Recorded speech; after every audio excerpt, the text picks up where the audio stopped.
제가 야구를 별로 안 좋아합니다. 저는 축구를 좋아합니다. 남성분들 여기 계시는데 야구, 축구 좋아하시는 분들 많이 계실 겁니다. 야구 좋아하시는 분들은 난리죠. WBC, 월드 베이스볼 클래식 지금 하고 있죠. 오래간만에 대한민국이 8강에 올라가서 막 기분 좋다, 잔치다 이렇게 했던 게 엊그제 같은데 지난 금요일날 8강전을 했습니다.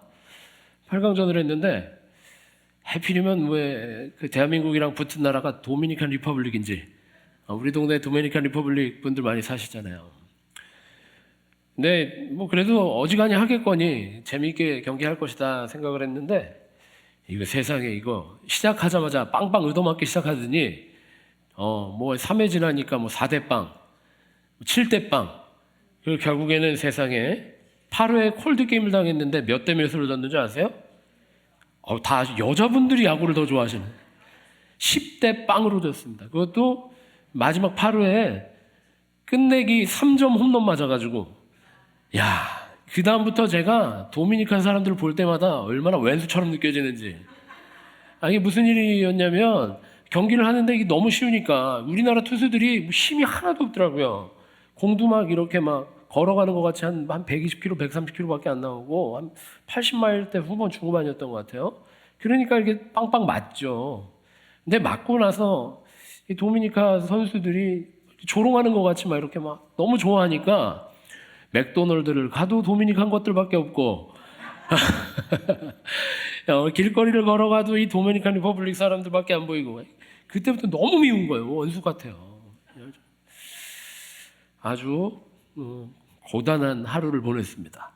근데 다행히도 어제는 일본이랑 베네수엘라가 8강전 했는데 일본도 떨어져서 다행이다. 이게 참 묘하죠, 그죠? 참 묘한 것 같아요. 근데 아시아권 중에서 한 나라만이라도 좀 4강 올라왔으면 좋겠다 이런 생각이 들기도 하고 또 우리만 떨어진 게 아니어서 다행인 것 같기도 하고 그런 생각이 들었습니다. 스포츠 경기를 보면서 여러 부류의 사람들이 있는 것 같아요. 스포츠 경기 볼 때 특히 이번 야구 WBC 경기를 보면서 한 두 부류의 사람 되는 것 같아요. 첫 번째 부류는 저 같은 사람이죠. 이 도미니카 것들만 보면 죄송합니다. 도미니칸 리퍼블릭 이 분들만 보면 막 왼수 같고 싫고 막 너무 슬프고 내가 다시는 야구를 안 봐. 전에부터도 안 봤는데 그죠? 그렇게 생각하는 사람들이 있는 반면에 또 어떤 사람들은 이 야구 자체를 좋아하는 사람들이 있어서 대한민국이 졌지만 그래도 야구 즐겁게 볼 수 있었다. 다음 경기도 보겠다. 이런 사람들이 나옵니다.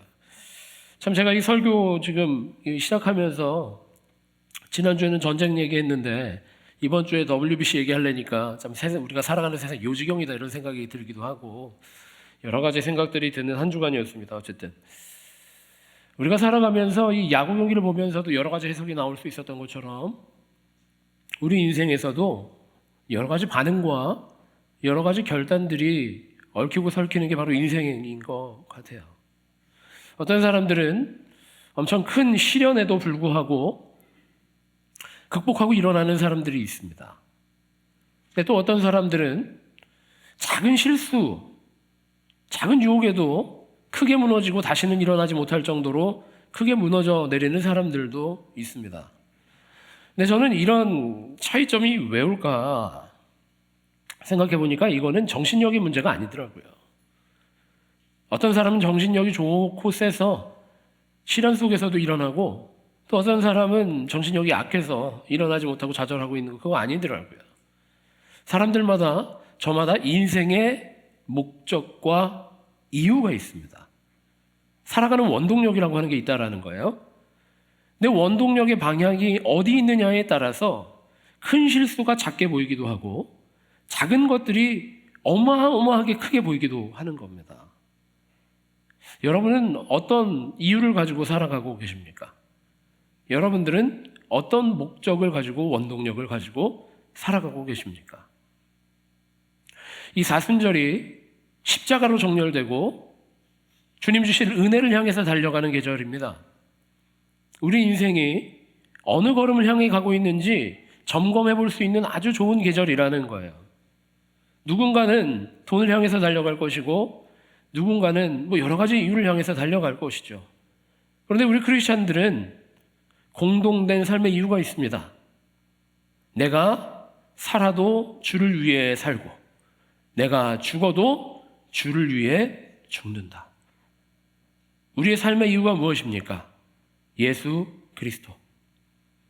하나님의 영광을 위해서 살아가는 게 우리 뉴욕 베델교회 모든 성도들인 줄 믿습니다. 오늘 본문 말씀을 보면 이 삶의 이유와 목적에 대해서 사람들이 다양하게 반응하는구나라고 하는 것을 다시 한번 확인할 수 있게 됩니다. 요한복음 12장 말씀은 우리가 잘 아는 말씀입니다.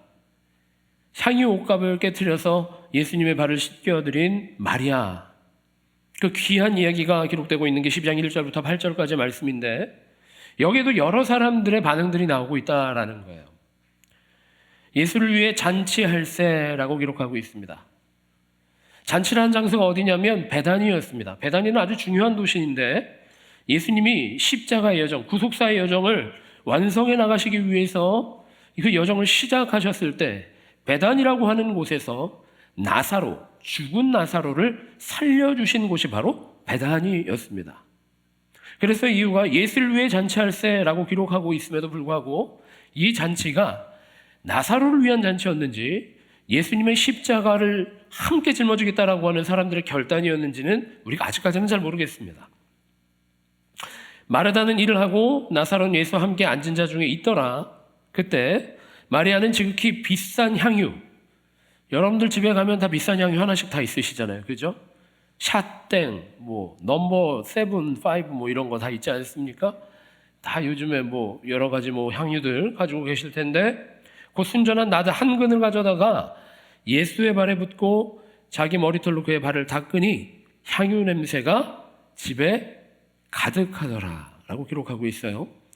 여기서 우리가 주목해 볼 것은 향유 냄새가, 향기가 집에 가득하더라 라고 기록하고 있지 진동했다라거나 고약했더라거나 이렇게 기록하지 않았다라는 겁니다. 우리가 보통 향기라고 하면 향기가 퍼져나간다, 가득해졌다라고 말하지 향기 때문에 골치 아프다 그런 분들도 간혹 있긴 하더라고요. 그죠? 근데 향기가 아주 진동한다, 뿌얘졌다라고 말하는 사람은 없어요. 여기서는 아주 긍정적인 표현입니다. 집에 가득하더라 라고 하는 표현 말이죠. 근데 여기서 문제가 하나 발생합니다. 제자 중 하나로서 예수를 잡아줄 가룟 유다가 말하자. 이 가룟 유다가 언제나 문제예요. 이 향유를 어찌하여 300데나리온에 팔아 가난한 자들에게 주지 아니하였느냐라고 하는 반응이 나옵니다. 여러분, 이 향유가 원래 마리아가 300데나리온에 산 향유일까요? 아니면 가룟 유다가 볼 때에 300데나리온짜리였을까요? 퀴즈입니다. 성경 공부하는 식으로 한 명 다 짚고 물어보고 싶은데 여러분 제 눈을 다 피하시니까 그냥 제가 답변을 말하는 게 좋을 것 같습니다. 오늘 본문에 보면 이 향유는 가룟 유다가 볼 때 300데나리온짜리였다라는 거예요. 가룟 유다가 볼 때라는 거예요. 가룟 유다가 말하되라고 시작하고 있잖아요. 이렇게 말함은 근데 가난한 자들을 생각함이 아니요 그는 도둑이라 돈꾀를 맞고 거기 넣는 것을 훔쳐가미러라. 이 본문 말씀을 우리가 읽어나가고 묵상할 때 우리의 방향성이 어디 있어야 되는지 아주 정확하게 점검해주고 우리를 인도해주는 말씀이 바로 6절입니다.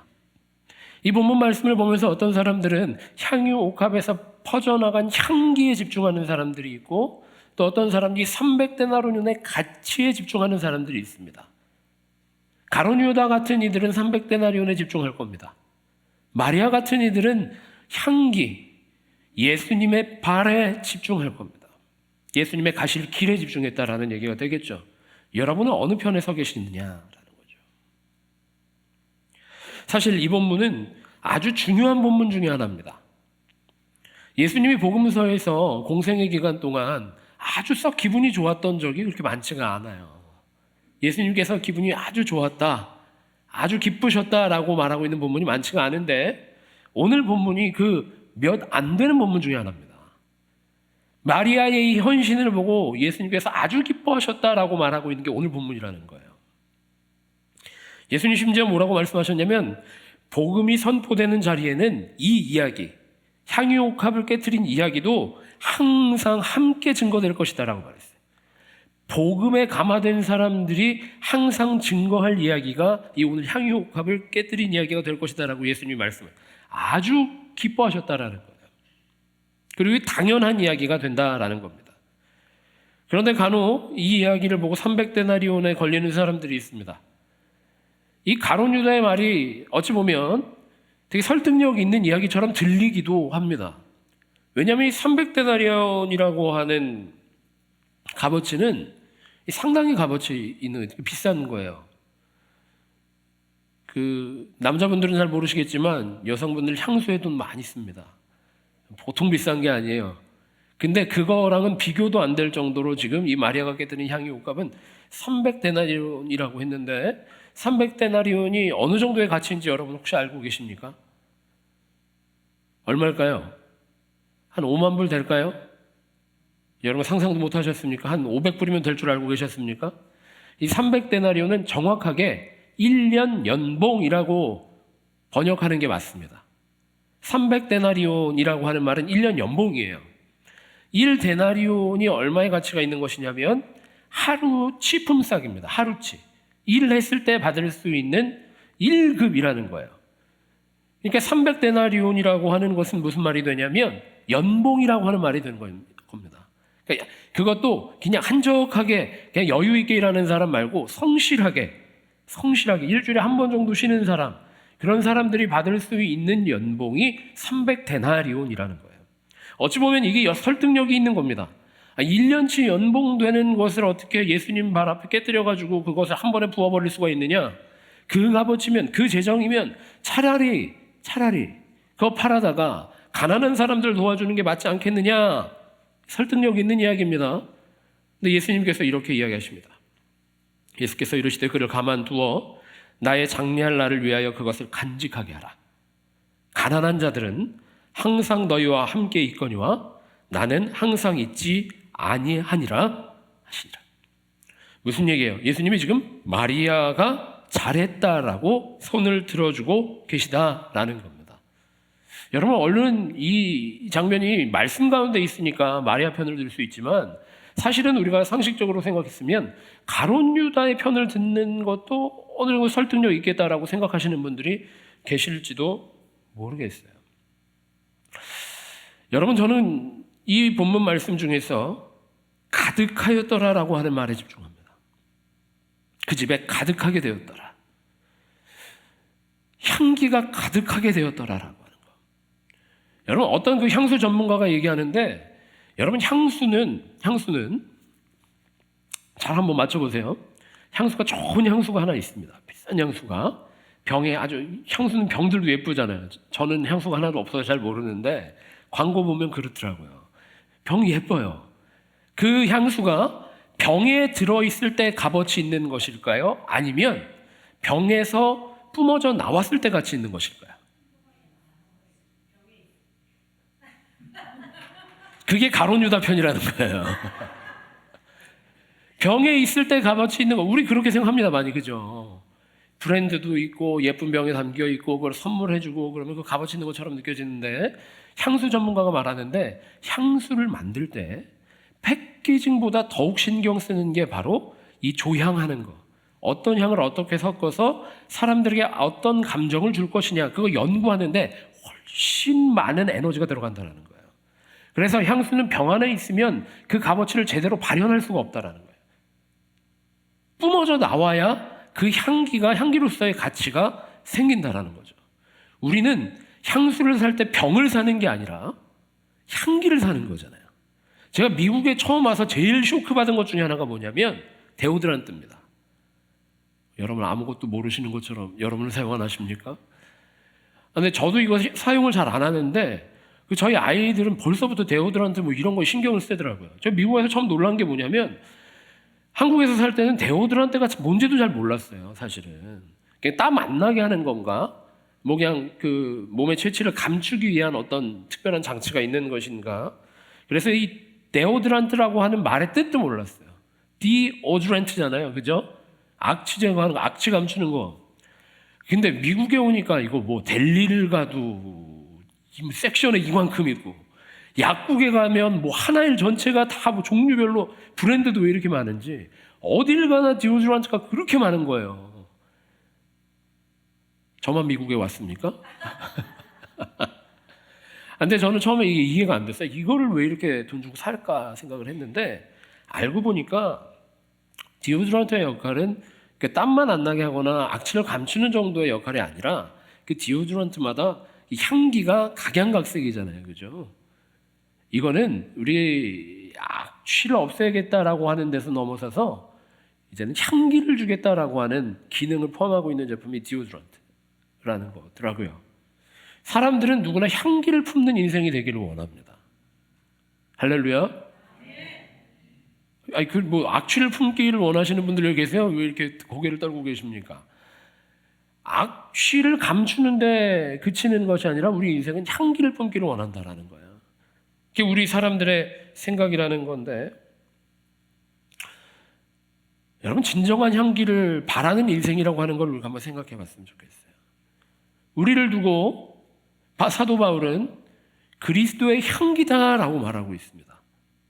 그리스도의 편지요 그리스도의 향기다라고 말하고 있는데, 여러분은 여러분의 신앙생활을 여러분의 악취를 감추는 정도에서 멈추고 계십니까? 아니면 여러분의 인생의 족적을 따라서 여러분의 삶의 발걸음과 손짓과 모든 인생의 모양을 따라서 그리스도의 향기가 퍼져나가는 인생을 살아가고 계십니까? 주님이 우리에게 원하시는 것은 우리 한 사람 한 사람이 다 그리스도의 향기가 되는 줄 원하시는 줄 믿습니다. 그거라는 거예요. 우리 교회가 해야 할 일들이 무엇일까요? 우리 교회가 부름받은 이유가 무엇일까요? 우리 각 사람 한 사람이 위로받고 한 사람이 회복되는 것도 주님이 원하시는 일입니다. 교회의 중요한 역할도 그 중에 하나이기도 합니다.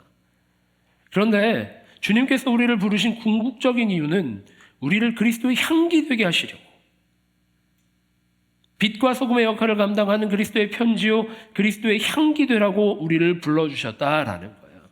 우리 옆에 있는 분들에게 한번 인사해 볼까요? 좋은 향기가 나십니다. 그렇게 인사해요. 할렐루야. 향기가 나야 돼요. 여러분 전도 잘하는 사람의 특징이 뭔지 아십니까? 향기가 난다는 거예요. 향기가. 대우들한테 잘하고 뭐 향수 뿌리고 그렇게 나가서 전도 잘한다는 얘기가 아니라, 전도 잘하는 사람은 그리스도의 향기가 나는 사람이라는 거예요. 말솜씨 하나 있어도, 눈빛에서도, 하는 행동거지에서도, 모든 삶의 이유들에서도 그리스도의 향기가 나타나는 우리 뉴욕 베델교회 모든 성도들이신 줄 믿습니다. 그러면 전도 걱정할 거 없어요. 가족들에게도 이 향기를 만들어줘야 되는 거예요. 맞아요. 할렐루야입니다. 여러분, 우리가 그리스도의 향기로 살아가야 되는 것은 너무나도 분명한 우리의 사명이고 소명인데, 우리가 이 본문 말씀을 읽어나가면서 우리 안에는 마리아와 같은 마음도 있지만 가룟 유다 같은 마음도 있어요. 우리 개인만 그런 게 아닙니다. 개인만의 문제가 아니라 우리 교회 모든 사역도 그래요. 우리 교회 모든 사역도 우리에게 마리아와 같은 마음도, 마음껏 주님을 섬기고 싶고 모든 재정을 털어서 주님 나라를 위해서 헌신하고 싶은 마음도 있지만, 때로는 가룟 유다처럼 힘들고 어려운 점, 우리가 점검해야 될 점들도 분명히 있어요. 그런데 우리의 관점을 완전히 바꾸는, 오늘 본문 말씀을 해석할 때, 본문 말씀을 묵상할 때 이게 텐션의 문제인지 아니면 존재의 문제인지를 우리가 점검해 볼 필요가 있다라는 거예요. 오늘 말씀해 보면 이 가장 중요한 이 소스 중에 하나가 향유 옥합입니다. 그죠? 제가 방금 전에 병에 들어있어야 값어치 있는 거냐, 뿌려져야 값어치 있는 거냐라고 했을 때 그 정답은 정해져 있는 겁니다. 향유 옥합은 당연히 깨뜨려져야 향유 옥합으로서의 기능을 발하는 겁니다. 사람들이 그 향유 옥합이 그 얼마나 값진 병에 만들어 놨겠습니까? 예쁘게 만들었을 텐데 그게 너무 소중해서 깨뜨리지 못하고 그것을 기능으로 활용하지 못하고 그것을 이렇게 움켜잡고 있으면 그게 값어치가 있는 것이 되겠느냐고요. 아니라는 거죠. 제가 여러분에게 한 가지 도전을 하겠습니다. 여러분, 헌신이라고 하는 단어를 여러분 어떻게 생각하십니까? 제가 여러분들에게 한 사람 한 사람 손 붙들고 오늘 나가면서 헌신하세요 라고 인사를 할 겁니다. 그럼 몇몇 분들은 제 눈을 피하시는 분들이 분명히 계실 겁니다. 왜냐하면 우리는 각자의 기준을 가지고 있다는 거예요. 이 정도가 적당해 라고 하는, 이 정도 하면 헌신이야, 이 정도까지가 헌신이고 그 넘어가면 과한 거야 라고 생각하는 게 우리 안에 다 있다고요. 우리 안에 기준이, 우리 안에 있는 향유 옥합의 그 소중함이 아직 깨지지 않은 겁니다. 여러분, 헌신이 뭡니까? 여러분의 스케줄입니까? 여러분의 시간을 드리는 게 헌신입니까? 아니면 여러분의 생명을 주님께 드리는 게 헌신입니까?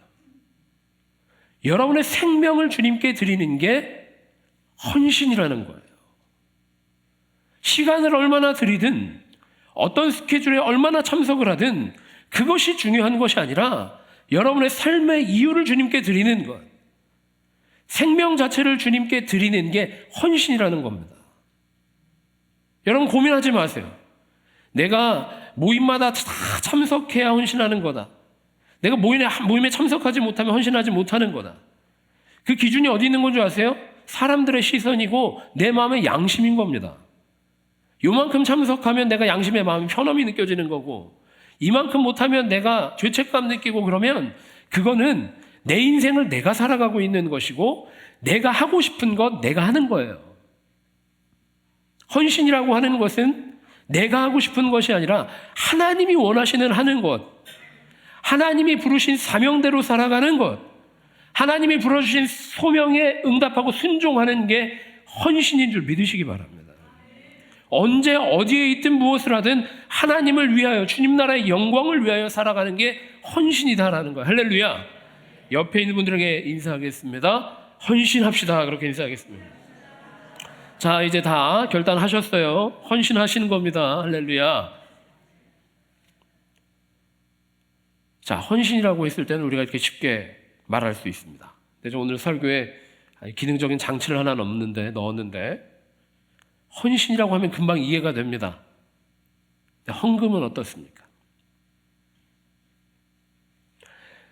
제가 TV 프로그램을 하나 보면서 무척 기분이 안 좋았던 적이 있어요. 너무 이 프로듀서, PD의 이 의도성이 너무 보여지는 프로그램이어서 너무 기분이 안 좋은 적이 있습니다. 이슈가 하나 있었는데 한 부부가 이렇게 가정을 이루고 살아가는데 그 아내, 와이프가 신앙생활을 참 열심히 하는 사람이에요.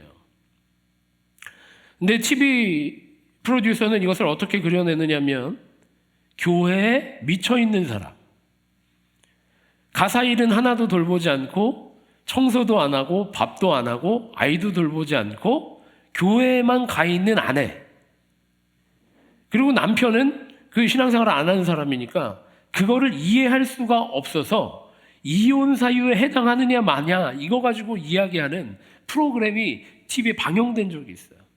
사람들의 반응이 어떻겠습니까? 어땠을까요? 당연히 남편 편을 들지요. 근데 이거는 하나님이 부르신 소명과 사명을 절대 이해하지 못하는, 세상 사람들의 기준으로 보면 당연한 것이지만 저는 그 TV 프로그램에 나와 있는 모양이 전체가 다 진실이라고 생각하지 않습니다. 의도성이 다 들어가 있다고 생각을 해요. 여러분, 이 TV 프로그램에서 나온 것처럼 이런 경험들을 우리 대부분이 아마 하지 않았을까라는 생각을 합니다. 비단 가정 안에서 한 사람이 신앙생활을 열심히 하고 하지 않아서, 다른 사람 하지 않아서 의견 충돌이 오기 때문에 헌신을 얼마나 해야 되느냐, 헌금을 얼마나 해야 되느냐, 이거 가지고 얼마나 많은 충돌이 여러분들의 삶의 경험 가운데 있으십니까? 이 정도는 적당한 것이고, 이 정도는 과한 것이고, 이 정도는 부족한 것이다. 여러분들 사이에 얼마나 많은 의견 충돌이 있었겠느냐고요. 여러분, 헌금이라고 하는 것이 무엇입니까? 헌금이라고 하는 것도 헌신과 동일한 원리와 목적을 가지고 있는 겁니다. 우리가 세상 살아가는데 돈 없으면 못 살아가잖아요. 그죠?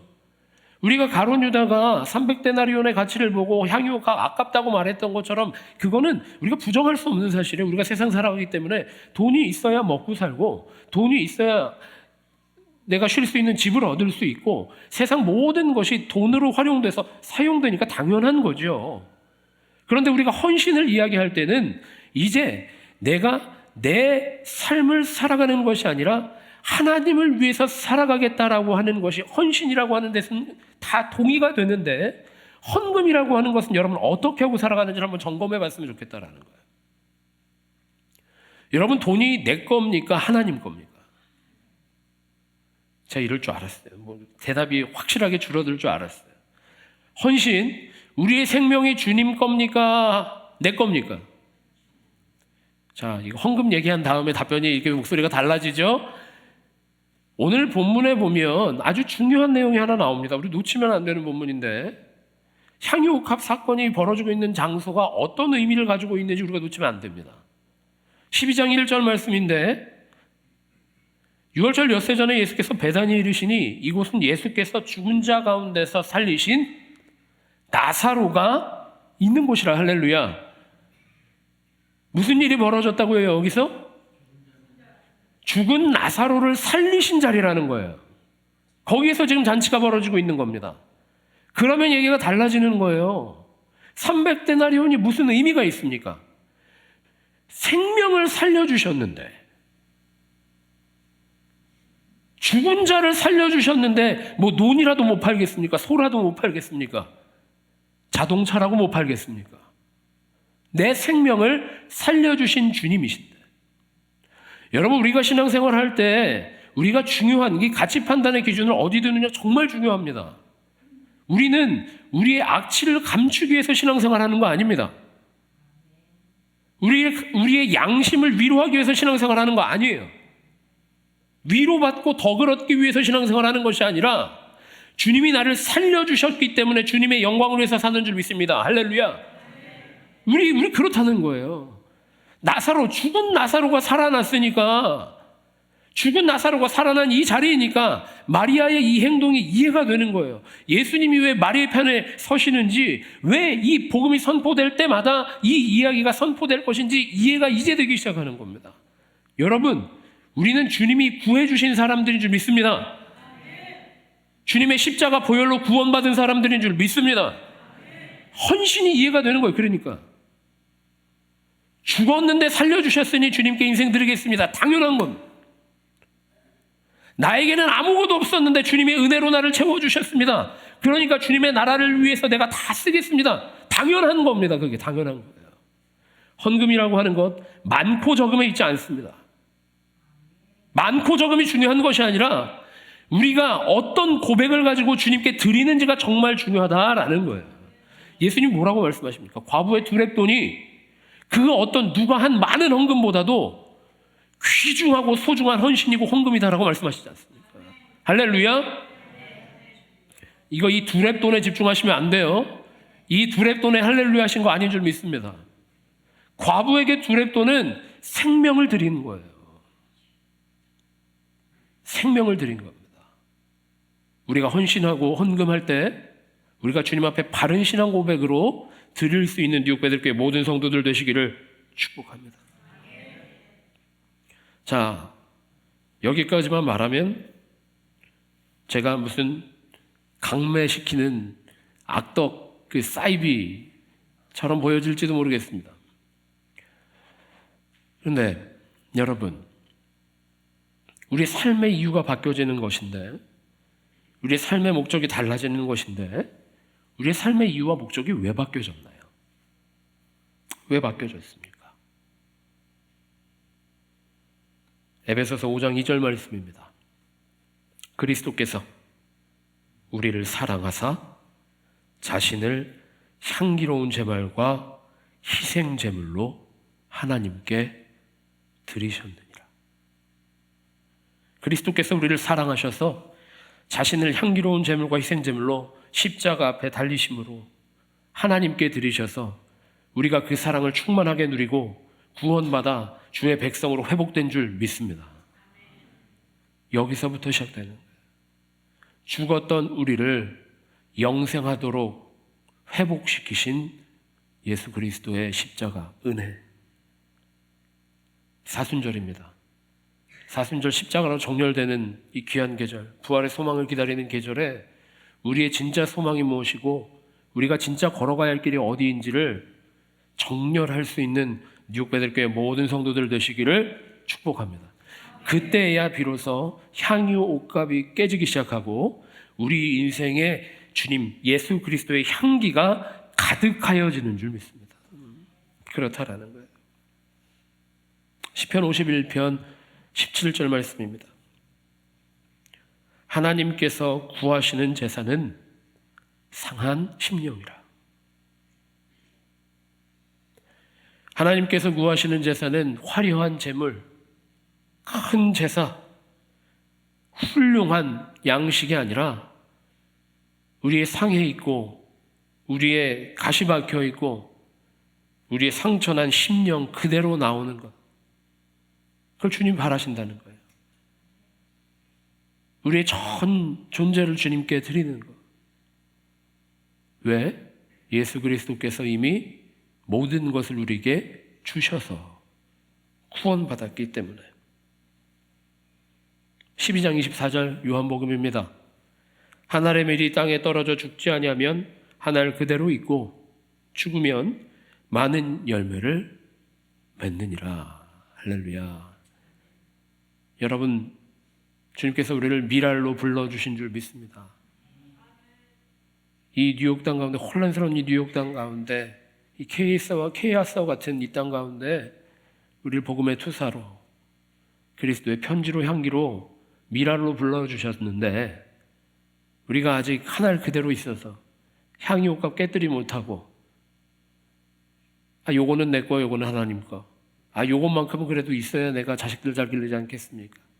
요것만큼은 있어야 내가 그래도 살지 않겠습니까? 그게 아니라 우리 인생 전체가 다 하나님 앞에 드려질 때, 인생 전체가 하나님 앞에 드려질 때 그 썩어진 한 알의 미랄을 통해서, 깨뜨려진 옥합을 통해서 하나님께서 우리 생명력 있게 하시고 구원받은 인생 살아가게 하시고 많은 열매를 맺게 하여 주시는 줄 믿습니다. 로마서 12장 1절입니다. 너희 몸을 하나님이 기뻐하시는 거룩한 산제사로 드리라. 로마서 12장이 말하고 있는 이 본문 말씀은 우리 인생 전체를 하나님 앞에 드리라는 거예요. 여러분, 절대 착각하시면 안 됩니다. 우리는 향기로 부름받았습니다. 데오드란트를 모르는 사람들은 악취만 가리기 위해서 신앙생활한다. 종교생활하는 겁니다. 그건. 우리는 총체적으로 변화된 사람들입니다. 죄와 사망의 권세에 묶여 있었던 우리를 십자가 은혜로 불러주시고 구원해 주셔서 옛사람이 아니라 새사람으로 변화시켜 주셨고, 낡은 가죽부대가 아니라 새 부대로 우리를 불러주셔서 새 은혜를 부어주셨고 새 영을 부어주셔서 성령 충만하게 하셔서 이 시대에 하나님 나라를 누리며 하나님 나라를 선포하며 살아갈 하나님 자녀로, 하나님 백성으로 삼아주신 줄 믿습니다. 그게 가장 큰 복이고 그게 가장 큰 은혜다라는 거예요. 옆에 있는 분들에게 한번 인사해 보겠습니다. 복 받으셨습니다.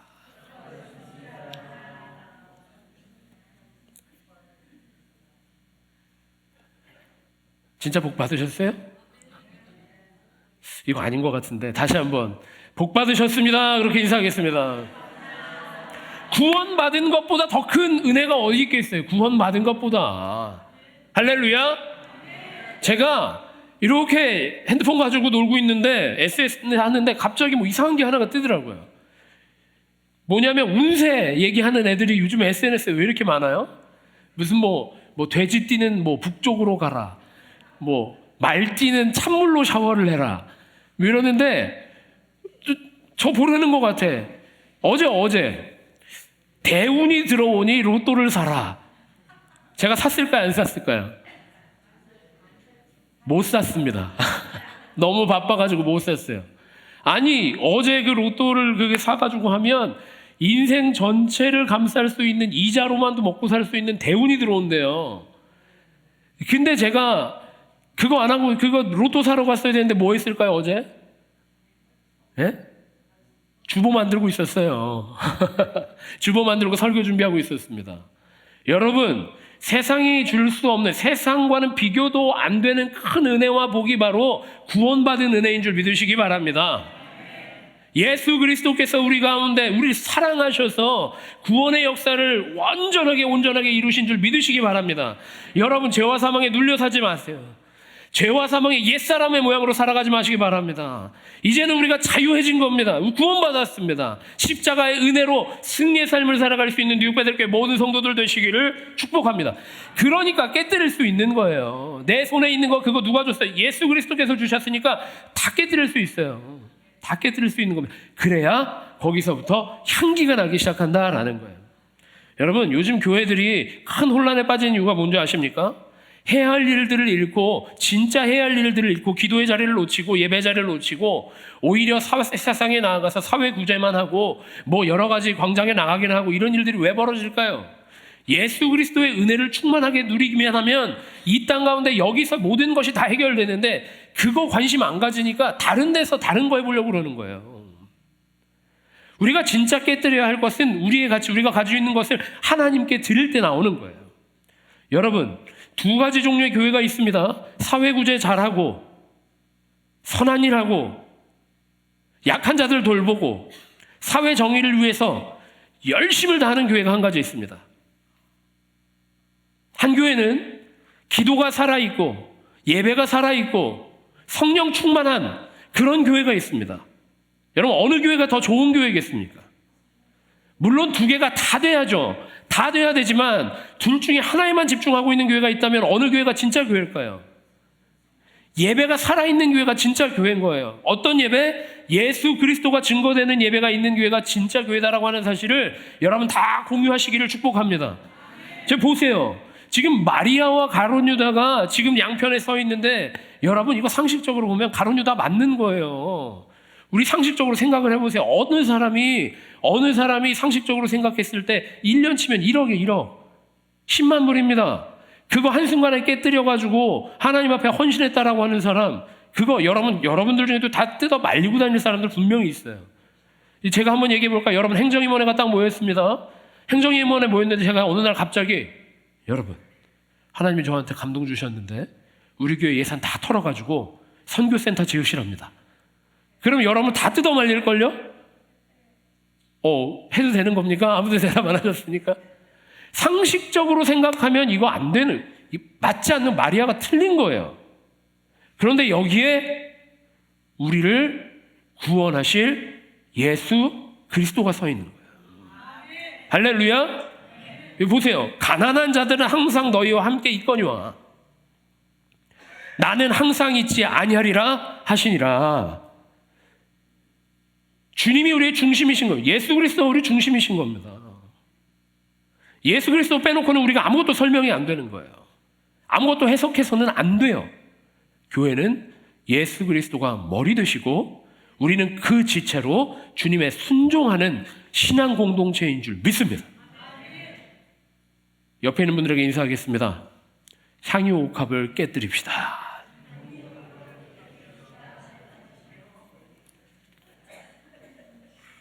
오늘부터 우리 깨뜨리는 겁니다.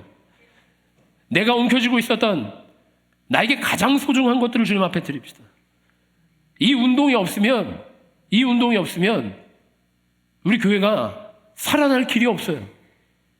내가 이거 움켜쥐고 있는 거 있으면 하나님이 우리의 삶 가운데, 이 땅 가운데 그리스도의 향기가 가득하게 하실 수 있는, 하나님이 그렇게 사용하지 않으신다는 거예요. 우리가 드립시다. 이 사순절기가 남아있는 기간 동안 내가 움켜잡고 있는 그 300데나리온이 뭔지를 한번 생각해 봅시다. 주님 앞에 드릴 때, 내어놓을 때, 썩어진 미랄이 될 때 거기서 줄기가 나고 거기서 이파리가 생기고 주님께서 허락하신 풍성한 열매가 맺어질 줄 믿습니다. 그런 공동체 되는 거예요. 우리 뉴욕 베델교회가 그런 교회 되기를 바랍니다. 아멘 하신 분은 제일 먼저 죽어주셔야 될 줄 믿습니다. 여러분, 제가 고민이 있어요. 한 가지. 아주 유명한 명언이 하나 있죠. I'm still hungry. 히딩크 감독이 한 말입니다. 예수님이 하신 얘기 아닙니다. 히딩크 감독이 2002년도에 대한민국이 월드컵 16강 올라갔을 때 나는 더 올라갈 것이다. 저도 I'm still hungry입니다. 왜냐? 이런 교회가 하나님 앞에 쓰임받고 이런 교회가 많은 회중들과 함께 예배드리면서 진짜 복음이 선포되어져서 이 땅을 회복시켜야 하기 때문입니다. 그런데 우리는 숫자에 집중하지 않겠습니다. 우리는 오히려 우리가 움켜쥐고 있는 것들을 주님 앞에 드리는 훈련, 깨트리는 훈련, 주님 앞에 헌신하는 훈련, 주님 앞에 드리는 훈련을 했을 때 주님께서 모든 일들을 우리 가운데 허락하여 주실 줄 믿습니다. 너희는 먼저 그의 나라와 그의 의를 구하라. 그리하면 이 모든 것을 너희에게 더하시리라. 옆에 있는 분에게 결단하겠습니다. 주님께 드립시다. 그렇게 인사하겠습니다.